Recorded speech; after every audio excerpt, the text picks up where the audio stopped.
Le deuxième chakra est le chakra du Swadhisthana. C'est le premier chakra que la Kundalini traverse, car il est situé juste au-dessus. Sur le côté droit, c'est la base de notre canal droit. Le canal droit, c'est le canal de l'action, celui qui nous permet de mettre en action nos idées et aussi nos intuitions. Le chakra du Swadhisthana a une double particularité.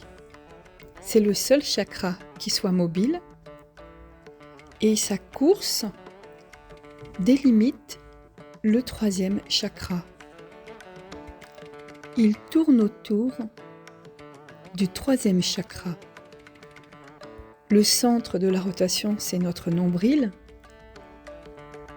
et sa course délimite la zone dans laquelle se situe le troisième chakra et tout autour, c'est ce qu'on appelle le vide, que nous verrons plus tard. C'est donc un chakra essentiel à notre évolution.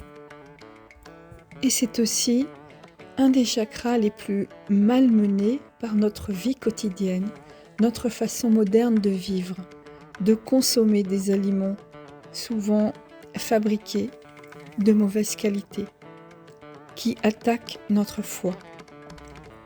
Car le chakra du Swadhisthana est la base de notre méditation, c'est-à-dire le siège de notre attention sur le côté droit.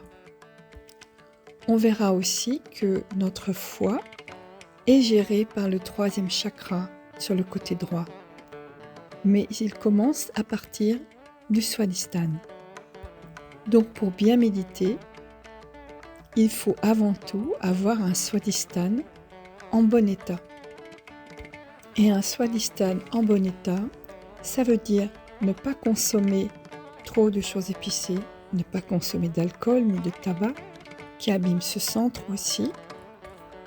Ne pas être dans l'excès au niveau physique, c'est-à-dire faire du sport à outrance.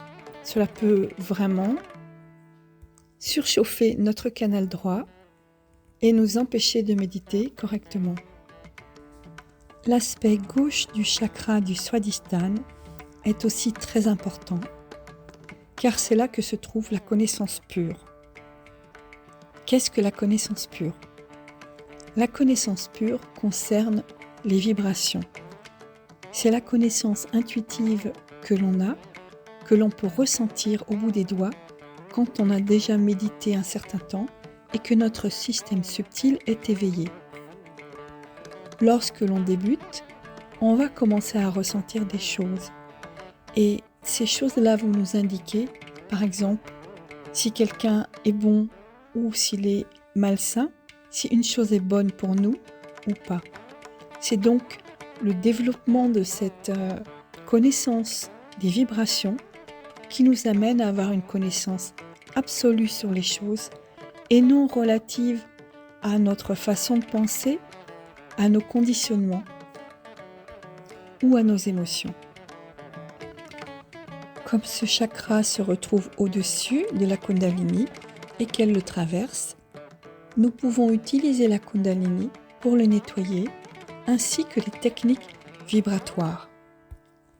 Pour recevoir la réalisation, vous avez mis votre main droite sur le côté gauche et vous avez mis en action votre désir de recevoir la réalisation, d'avoir la connaissance pure de ces vibrations.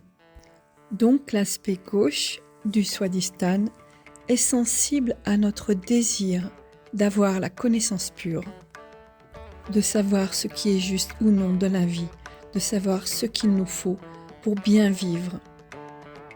C'est donc au niveau du chakra du Swadhisthana que notre qualité de chercheur peut nous permettre de faire bouger la Kundalini, sortir de son état latent pour commencer son chemin et nous donner notre éveil.